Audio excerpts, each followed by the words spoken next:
Welcome to the Intimate Marriage Podcast. I'm your host, Alexandra Stockwell. I'm a physician and an intimate marriage expert, and I specialize in showing couples how to have incredible, passionate relationships. I've been married for 25 years. My husband and I have 4 children and full professional lives, and we've created an amazing relationship. If you want to deepen your understanding of your own relationship and learn to access new heights of emotional, sensual, and erotic intimacy, you're in the right place. I will show you how. Now, let's dive in. Hey, everyone. Today, we have the real honor of speaking with Dr. Nneka Unachukwa. Did I say that correctly? You said that perfect. A+. Haven't heard it that well in a long time.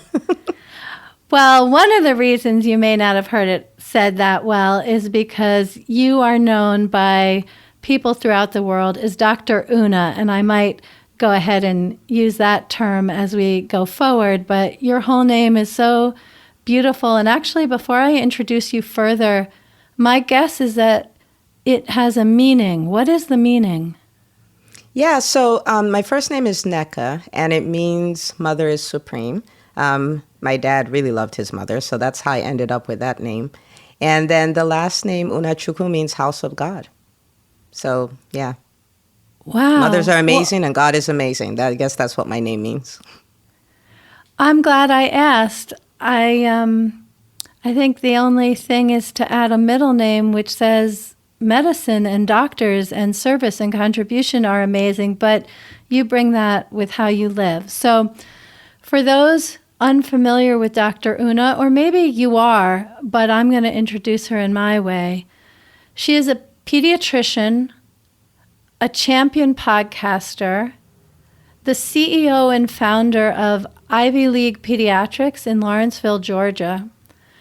She's a business coach. She has a business school for doctors called EntreMD. I have to say, when I first heard it, I was like, enter physicians. But it's not the French entree, it's entre for entrepreneur. So it's a business school for entrepreneur physicians. And the thing I want to say is that Dr. Una is warm, generous, precise, insightful, courageous, and an extremely visible introvert. And one of the reasons that I have invited you on the show today is that you live in such a full spectrum way, because I haven't even talked about the fact that you've been married for 15 years and have 4 children. And you really are generous across the board, ambitious across the board. And I want to talk to you today about how that plays out in your relationship and what you see with other ambitious people in their relationships. So, first of all, welcome. Oh, thank you so much. That is such a kind introduction. You're trying to make me cry. We're only a few minutes in. Thank you so much for having me here. Well, I know you don't cry very often. I don't. But I'm glad if you're touched, because I think you touch people in a way that I'm not sure how much you realize it. But we're not going to go in that direction right now. I just want to say it, and I'm saying that having recently binged on your podcast, and there's something about episode after episode, hearing your voice in my ear, your beautiful voice, your careful way you speak, the way you weave in giggles. And I think you do something which is rare and very significant, which is that you give top-notch strategy and high-class information in a way that feels very encouraging and intimate. So have you needed to put any attention in creating the sense of intimacy while being such a badass? Well, I think it's when I think about it, I think a lot of it is just how much belief and faith I have in people, and the fact that I think, people are amazing. In my business, my primary focus is physicians, and I think physicians are wonderful people. If you think about it, people who from high school decided, well, I'm going to do this thing that only 3% of people get accepted into, and I'm going to take on multiple six-figure debt, and I'm going to sacrifice over a decade of my life so that I can help people.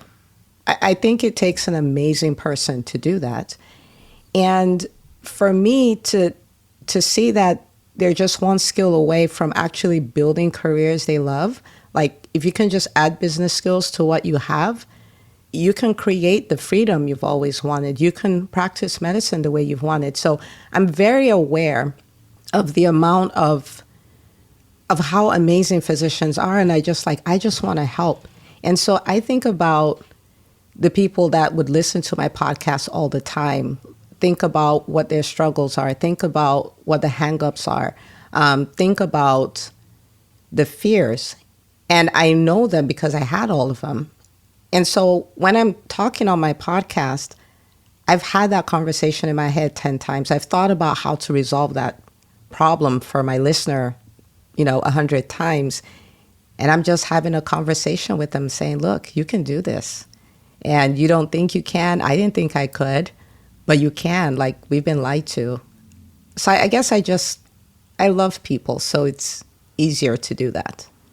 That's incredibly wise what you've just said, and I'm going to leave it right where it is, speaking for itself, and ask you, when you're guiding physicians, ambitious people who know how to make things happen, even if there's a lot of fear in doing so, at least initially when they transition into becoming entrepreneurs, what are some of the challenges that you perceive in terms of the relationship, the dynamic in their relationships? And let me be a little bit more specific, because I certainly see that especially when one person in a long-standing couple makes a significant career change, whether it means a difference in financial revenue or not, just the new identity can cause some real wobbliness in the relationship. Is that something that you see? Yeah, it's something I've observed a lot. And it's kind of like, wait, what? You've always done this one way, and this is the way we were going to do it till we retire.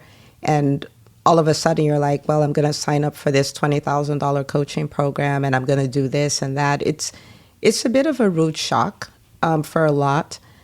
But I find that it does work when there's communication. And this is what I mean by that. For most people making a decision to make a dramatic change, that decision wasn't overnight, right? There's the dissatisfaction that starts first. There's the exploration, like, what are my options? Then they start weighing options, and they make one decision. They may even sit with that decision for months before they then decide. Now, if you're able to carry your spouse along that process, then it makes it so much easier. As opposed to coming out of the blue and you're like, this is what I'm going to do. Well, it would have been a shock to you if you did it for yourself that way, right? You've given yourself months and maybe even years to work through that process. So I find when there's more communication, it makes it so much easier where it's not a huge problem. You're reminding me when my husband and I first got together, and he's a physician as well, there are so many things where I would just be so enthusiastic and say, oh, let's go to Italy, and I think I'm going to sign up for this program. And I just had so much passion and expression. And his response, pretty much all the time initially, was to get tight and constricted and just start pointing out ways in which it wasn't going to work. And then I felt completely deflated and for a while stopped dreaming big. But I needed to educate my husband that I love to window shop. That when I emote my enthusiasm for doing something crazy or radical, minor or major, that's just me living into my dream out loud. I am window shopping. I'm actually extremely practical and not going to jump without having things properly organized. But it really took us a few years to find the balance in expressing dreams because of how initially he got tight, and now he does that. He'll sometimes say the craziest things, and I'll say, "You're window shopping, right?" I love it. And that's, I love that you say that because, the flip side of it is that it does take time. I think like with everything else in that kind of relationship is you guys are going to learn each other because opposites do attract. Like the chances are if you're a really big dreamer, you're going to, end up with somebody who's very calculated. It's odd, but that's the way it works a lot of times. And over time, you will learn those differences and learn to respect them, and that makes a huge difference. My husband and I are completely opposite in that way. He's the big dreamer, like, oh, that's impossible, let's go do it. I was the, let's manage and improve what we have kind of person. I was not a big dreamer type of person. And then we had to get to the point where I gave him space to be a big dreamer. And then he gave me space to be an administrator, manager type person. And then ultimately we rubbed off on each other. So I'm more of a dreamer now, and he's more of a manager now. But, our strengths are still our strengths. And it's okay to be different, and that's great. That's so interesting, and it reminds me of something you've shared. I don't honestly remember in which context you shared it. It could have been on your podcast, maybe not. But you have shared about raising 4 children, running your practice, being a business coach, and running a business school for so many hundreds of physicians, and resisting delegating. Will you talk about that a little bit? Oh, my goodness. Yeah, so delegation, I have many strong suits. Delegation is not one of them. I'm still working on that till today. And my husband is a pro at it. And so in the beginning, it was really bad. Like I wanted to cook every meal. I wanted to do all the laundry. And then I wanted to do all the errands, and I wanted to do everything. And he's like, he always would make statements like, there's a better way to use your time. Like, is this doing the laundry? Is this really the best use of your time? And for me, it was such a foreign concept that I couldn't even make out what, I'm like, what do you mean? This is what we do, you know? And, but he was excellent at it, and he did it from day one. He always lived through teams. He always accomplished through people. And so over the years, I slowly but surely started learning. And some of them, he would just, take them off my hands. Like, oh, I got this person is going to handle laundry and all of that. This person's going to handle, cleaning up the house and all of that. But I started learning it. And until today, it still inspires me. Like, he could come up with a brand new project, and he's the one orchestrating the project. He has no to do in the project. And it's good for me to just have an example to continue to, learn from. But him being my example is really huge. It took me years, but I picked it up, and I've learned to live through teams. In fact, in the beginning, all the babies, oh my goodness, when I started my practice, I had a 15-month-old, I had a 2-year-old, and a 4-month-old. Yeah. The day I started my practice, that's what I had. Wow. And that is like the definition of crazy. Like, I still go like, what were you thinking? And I'm like, you weren't. That's, you just weren't. And so needing to learn to delegate was something that I needed to do. But, I was still doing everything, trying to be there for every single thing. By the time I got to baby number 4, I had mastered at least delegation in my personal life to the point that I think I was only up at night maybe 9 days, the first 9 days. After that, I had a whole roster because I have a lot of mentees and stuff like that. This is pre-COVID. I know now it probably sounds weird, but I had a whole roster of everyone who was going to come spend the night with the baby. So after 9 days, I was in my bed every single night, had as much sleep as anybody who didn't have a newborn. Like, that's how well I mastered delegation in my personal life. So it was helpful to learn from him, and yeah, he was my education on that. And honestly, that's pretty fast to do that in under 5 years, it sounds like, more, or something like that.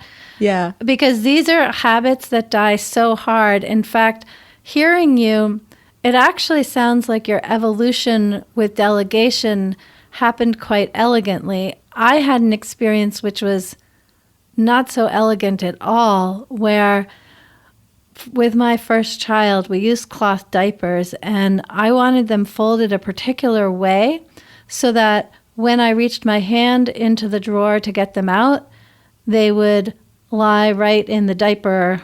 I don't even remember what it's called anymore, but the thing the diaper goes in. And my husband folded them differently. And so this was early in our marriage, and I was telling him the proper way to fold diapers. I mean, this is a man with an MD, and I'm telling him the proper way to fold diapers, but I felt I needed to do that because there was a proper way, and the proper way is my way. And he was worn out. He'd worked hard. He was being helpful, and he looked at me and he said, "Alexandra, if it needs to be done your way, you're going to need to do everything." Ooh, well, that's a writer-downer. That's a great line. It was a really great line that was like swallowing an elephant. It did not go down smooth, but it is the thing that comes up every time I don't want to let go, and I know I need to. That's a powerful line. I think everyone listening needs, like, if you're not driving, you need to write that down. And I think I have a line or a story that's not quite the same, but would be really helpful maybe for someone listening who's struggling with delegation. I came to terms with the fact that people are like antibiotics. You may have heard me say this on the podcast, and I'm like, I'm a pediatrician. If someone walked in, said, "Oh, I have a really bad ear infection," I would give them an antibiotic, and I tell them that, look, this is going to fix your ear infection, but it may give you diarrhea. It may give you diarrhea, but we're not going to stop because of the diarrhea. You're still going to take it because it will fix the ear infection. And it's like that with people. Like, we would want them to do things perfectly. And like you said, perfectly means the way we do it.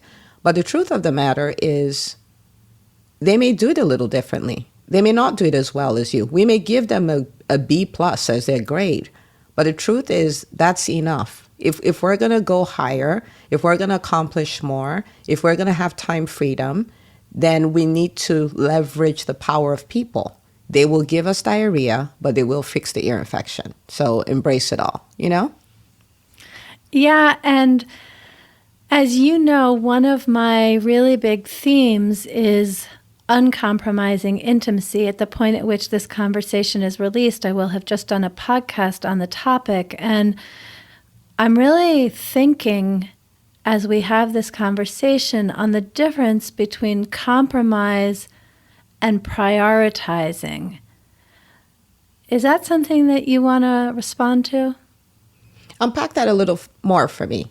The answer is yes, but unpack that a little more for me. Okay, well, I think compromise is deadly in a relationship. If we change how we are being in order to make our partner more comfortable, if we hold back on our desires or things that are meaningful for us in order to make things simpler for our partner, that creates basically a conflict-free, passion-free relationship. In order to really have passion and dynamic, erotic, emotional connection for the decades, we need to be uncompromising in the sense that we bring all of who we are to the relationship, not in the sense that we always get our own way or we dominate, but we bring the full truth of who we are to the relationship and make room for our partner to do the same, and then we can collaborate with all of the information together.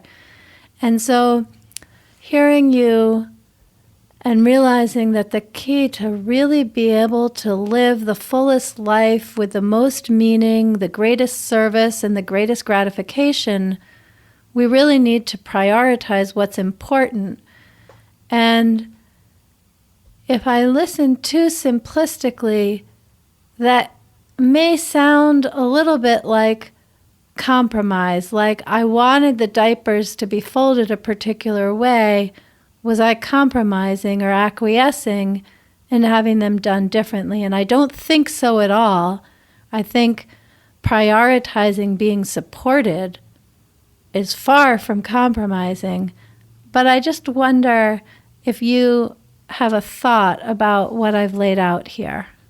Yeah, I do. And I love that you say that. I think we're most alive. We are the best we can be. We're the most fun to be around. We're the happiest when we are true to who we are. I don't think you can change that. I don't think you can hide it. I think it's you trying to compromise, change who you are, change your core values, hide your dreams. All of that is really like trying to submerge a balloon in the ocean. You just can't. Like, it's always going to fight to rise to the surface. You can't do it. What a fun image. Yeah, that's what it's like. And if you try to do that, you're miserable and you're not your true self. So you're not really that much fun to be with. You know what I mean? Like, it could be a lot more fun. So I think it's our responsibility to own who we really are and bring all of us to the table. And I mean, think of a marriage, a relationship where you have both parties giving full expression to who they are, because we're loaded with gifts and we're loaded with different ways of thinking. We're loaded with experiences that are so rich. When we hold that back, then we just can't have the best. We can't. And I can identify so well with that because I used to be the person who would hide. I used to think my ideas were not valid, or what I sensed as things that I should do, I would hide them because I would think that's not that important. What that other person is doing is important. I used to be like that. And over time, I realized, like, I can't run away from who I think I am. I can't run away from what I think I'm supposed to do. I can't run away from recurring ideas. Like, in my heart, one of the things I've always done is I've always wanted to help people be better. When I was younger, I thought it was a problem because here I am talking to people older than me, smarter than me, more accomplished than me. But when I talk with them, I can see 5 things. I'm like, if you do these 5 things, everything can change. And I used to think it was pride. I used to think I had a problem listening to people since I was always coming up with these things. And later on, I realized, no, that's me. That's my gift. That's what makes me unique. And there's so many of us grateful that you have owned it. Oh, thank you for saying that. But I used to hide all of that. I thought it wasn't a thing. And now I bring all of me to my relationship, which makes it so much better. I bring all of me to my marriage. I don't hide my thoughts and all of that. And you did allude to, like, okay, so, but when I say it's okay for the diapers to be folded in different ways, that compromise, I don't think so, because there are 2 different things here. So one is, an outcome you want or something like that. And the other is the method. The methods can change, right? But maybe something higher than that is that, okay, I wanted us to use cloth diapers. I want to be in a supportive relationship and all that. That's your overarching thing. Whether the diaper is folded one way or the other may just be a method to get there, and methods can be changed. You know what I mean? Like, I can use this antibiotic or that antibiotic. Distinction. Yeah. So I can use amoxicillin, I can use Augmentin. Bottom line is I want the ear infection fixed. So the methods may not matter as much, but the outcomes, that's fixed. We want that, So yeah, that's a very beautiful perspective. That's a great question. Yeah, I am very grateful for how you've answered it and hearing concepts that are so familiar to me, but coming through the lens of your life. And I want to, with that, transition into a question that I ask all of my guests, because I deeply believe that relationship is the ultimate vehicle for personal growth. And so I'm wondering, what have you learned about yourself as a result of being married to your husband? Oh boy, a lot of things. See, marriage is, so I guess I agree with you 100% because I say it's the best personal development program ever, like the best. That's exactly what I'm pointing to. the very best, right? Because before marriage, like, let me use myself as an example. Let me pull up some things. I was a very moody person. This would be the best example ever. Very moody. Like, every other day I'd wake up on the wrong side of my bed. I have the long face, and all of that stuff. And when I lived with myself, that was fine. I didn't have to fix that. I didn't have to address that. I didn't see the impact maybe it was having on my friends and all that stuff because that's their problem, right? Like, I'm focused on me here. And then I get married. I'm doing this every other day thing. And my husband is a very practical kind of person, right? And so he's like, so what's the problem? What's going on? I'm like, nothing. But you're sad all day. You're not saying anything. You have a long face. I'm like, nothing's wrong. And he's like, and he's like he's here for the ride. Like he's pulled out a seat because we have to fix this, whatever is wrong, right? And I'm going like, that's not how this works. I say there's nothing wrong and you leave it alone. And I just have a long face the rest of the day. And he's going on and digging and all this stuff. And one day I just came to a conclusion. I was like, you know what? It is so not worth the 45-minute conversation that I'm going to have. So I just choose to be joyful today, okay? I'm not having I'm not doing the whole I'm thinking about my life thing. I'm not doing that. And so I had been moody my entire life for decades, right? And within the first 6 months of marriage, I was no longer a moody person. I was just a very happy person because I was like, I'm just not willing to have all these conversations digging into what's wrong. You know what I'm saying? And so that's something that had been there and I refused to deal with it. I refused to recognize it as a problem. And then I did. I was very poor at communicating. I was, I talk about it on my podcast that I was a socially awkward, super shy, introverted introvert. So talking was just not my thing, which doesn't really work in a marriage relationship, like the person is not a mind reader. You're going to have to do that. So I had to learn to communicate. I had to learn to express how I feel. I had to learn to make my thoughts heard, what I wanted heard. I had to learn all those things. And I could go on and on and on. I discovered a lot. I had to change a lot. Not change who I am, but just become a different version of me, a much better Dr. Una 5.0, But yeah. I am over here smiling so broadly. This is incredible to hear because, as you know, so often when people grow and change, it's either for the carrot or the stick. And meaning the stick makes us change or the carrot inspires us to. And what you're describing is really cracking me up because your husband, clearly a loving, kind, thoughtful, attentive man, was wanting to find out what was bothering you. And that was so annoying to you. It's not that it inspired you to discover. No, it's that you didn't want to have that conversation. It was his kindness functioned like a stick. But either way, look at you now. Joyful ever since. And I love this version of me so much better. And it's really funny that I like how you described it. It was a stick. I was just like, rather than deal with that, I'll just be joyful. Like, who decides to be joyful for that reason, right? I was like, I'll just be joyful. I can't deal. And if I was having that conversation with you, you would let me off the hook, right? Because this is not to be general, but when a female says nothing, right? We know it's something, we give them space, we do all of that. My husband had no understanding of what I meant, right? Because if I said to my girlfriends, I get away with it. And he's like, nothing, no, there's something. Like, this is going on, that's going on. So talk to me about it. And he's sitting there, like, waiting for an answer. I mean, I'm like, what in the world? And then I'm like, you know what? I choose joy. I'm done.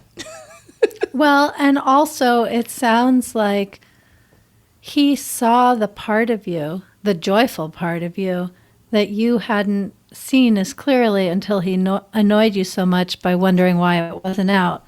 It's just such a great story.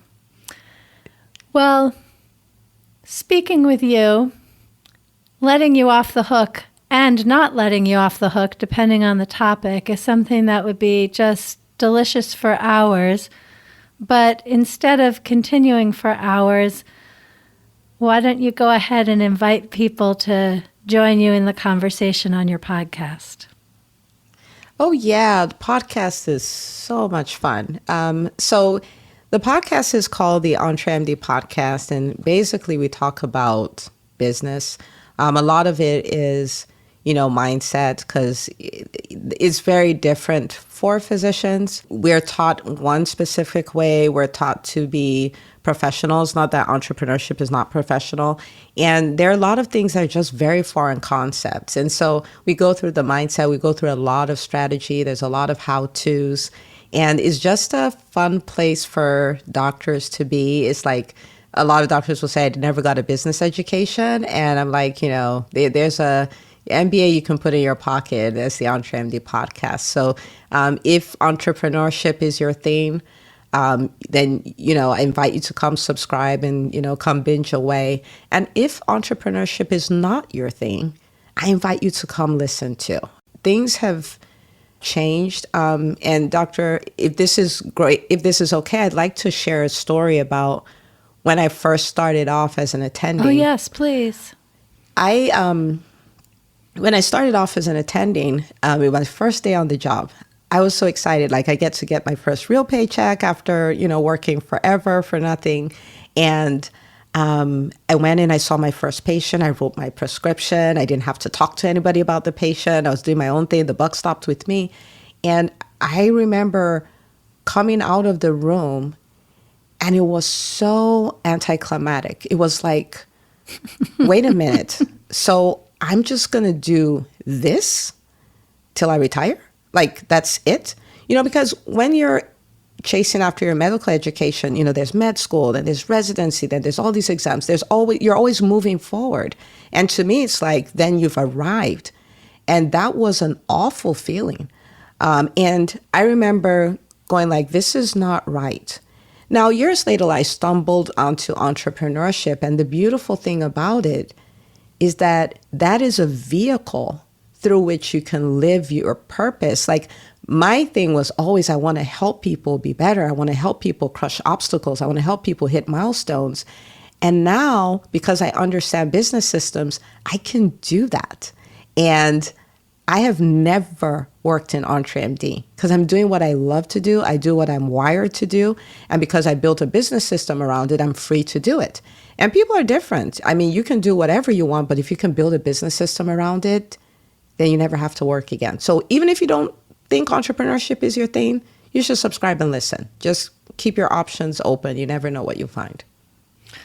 I completely agree with that. And if you're a physician, you definitely should know about the EntreMD podcast. And if you're not a physician, but you're someone who has had an education which taught you to be professional and do things in one particular way or two particular ways, there's a lot of freedom to be had by marinating in those episodes. You can always skip the ones that are very specifically for physicians, but I think there's a lot of wisdom for anyone who has a little bit of tension between having been ambitious and done things the way they were supposed to, who wants to feel a little more ensouled and a little bit more gratified. I love it. Could have said it better. Well, with that, we wish you all amazing communication with your spouse and continue to join us on the Intimate Marriage Podcast and on the EntreMD Podcast. Thank you so much, Dr. Una. Thank you so much for having me. And everyone listening, subscribe to this podcast. Dr. Alexandra is the real deal. This is so good. See you next week. Thank you for listening to the Intimate Marriage Podcast. For more information about Alexandra, her book, and her coaching services, go to theintimatemarriagepodcast.com.